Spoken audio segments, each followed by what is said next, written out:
Good afternoon, folks. This is Darth Ravage 07 coming to you today with another quick review. This one's kind of overdue. We're dipping back into Legacy Wave 3 to get this guy caught up with the other ones since Evolution's here and obviously Breakdown's here. So this leads me to none other than Dragstrip's clone today.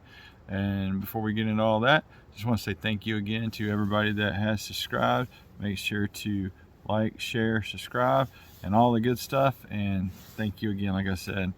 Let's get this flipped around here and get on to Mr. Deadend. And like I said, there is Deadend. It's still in his box. I didn't open him or Elita 1.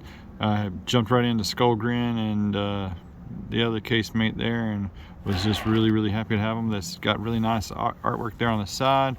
But the overall thing, and then you can have a free scan right here on me if you want to. I think everybody's already seen this 100 gazillion times, but if you're still looking, you can get lucky and find this in Targets and Walmarts. I mean, more power to you. I didn't really see this guy a lot at Walmart, but I did see this guy at Target quite a bit, and I've also seen this guy again at Target since Evolution has arrived. And we had Leo Prime ×2 and 1 Tarn at the downtown Target for those looking. But I mean, it's like we're still getting this wave here when we should be getting Evolution wasn't due out till March, to be fair. But anyway, these guys were showing them abundance since the Evolution stuff started hitting early with the Voyager stuff. So that's the other gripe I have with this set right here is distribution woes have been not good for people trying to get a combiners team together. I mean, it says it right here on the box, like he's 3 of 5 of Minosaur, and it's kind of hard to put that together if we don't have the stuff. And this was released slowly over the course of last year. Dragstrip was in January, and then we got Wild Rider somewhere there in the summer, toward the end of summer, August. Deadend came out on a whim right there right after Thanksgiving for me, and then some of us wait until March initial release, but Amazon's shipping Deadend now, and I got mine from Robot Kingdom. But I mean, this is not how you do a combiner team. Big gripe right out of the box. Let's get this guy out of the box and see what's in the box.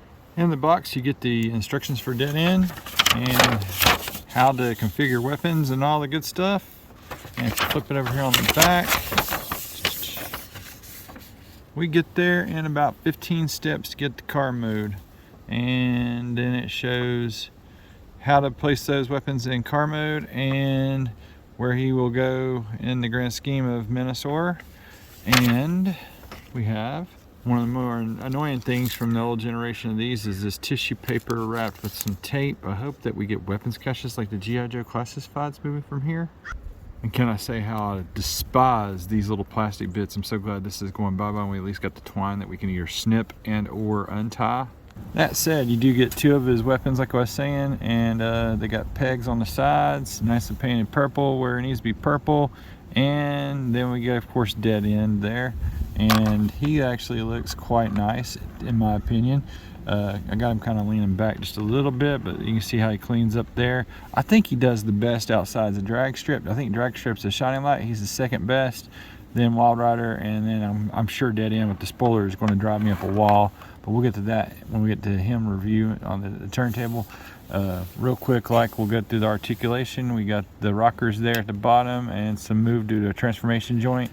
We got this much in the knee due to the limitations there. He can get full arms that way and full splits, so the full van damage. I mean, I love that being a key part there. On mushroom pegs, you got upper thigh. You got all the way around the waist, which every transformer I feel should have that articulation there. Like to see it get advanced and do like some of the other stuff and give it an ab crunch as we go forward. But it does got that forward rock from the leg joints there.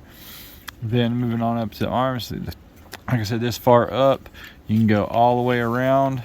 And this is nicely done every time, it seems like. But the thing I cannot forgive ever is the lack of articulation at the wrist. That drove me crazy on Dragstrip. It's driving me crazy on this.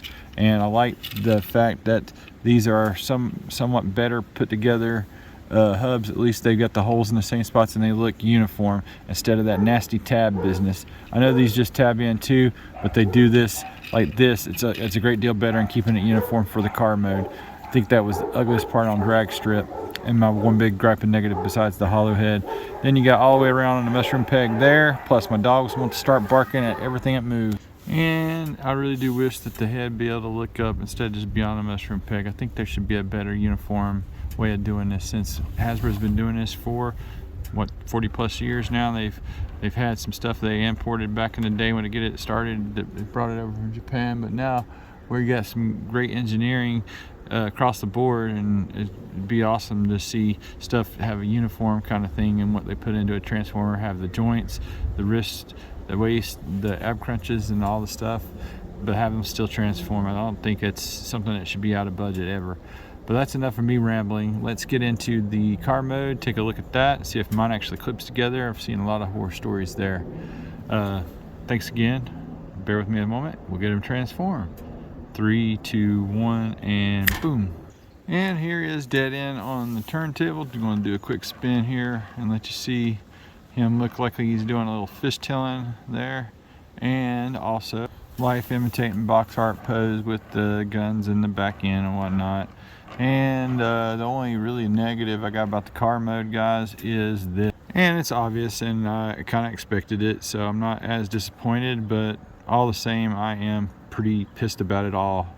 But it's just getting passed through higher prices and whatnot, and try not to take collecting too seriously, but when we use our hard-earned dollar to earn to get the stuff that we wanted, now that we're grown up and whatnot. Well, I don't know about, I never did fully grow up, guys, but I mean, that's just a bit aggravating there. I did the little press down and it just kind of like spreads it apart, like, you know, that. So all that said and done, let's get into some final thoughts, guys. So final thoughts on this car mode. It looks beautiful from the front, and it should be, you know, awesome from the back. I like that you can do what you see on the box art as always. And now for the robot mode, this is his strongest suit here. And when it comes to the combined mode, we'll see all that as we do got Deadend in, and we'll get him on the review table next in his car mode. Then I'm going to get that whole base mode with the Stunticon support and cast there, and then we'll get all Minosaur together in another video. So anyway, I really do like this guy, even with his flaws. I just really hate that, you know, for the price that we pay for these, that they still have those flaws when third parties are absolutely crushing it. I may even go for a third party option in the not too distant future. And it's got me even rethinking, you know, my stance on, you know, collecting Hasbro here going forward. If we're going to get the same old mediocre, this thing I'm hoping will impress me inside the Minosaur combined mode. But I mean, I've just seen just a whole bunch. There's a lot of QC issues over the course of the last year, that in the last few years should be cropping up and whatnot have you. Anyway, all that said and done, you got to have this guy for the Stunticon team. So I mean, it's a recommend as it's part of the Minosaur team moving forward. If Hasbro watches these to you get, you know, points of pros and cons or whatnot. This should have been part of a Combiner Wars set, a combined team set, not really Combiner Wars. That's another subline from a few years back.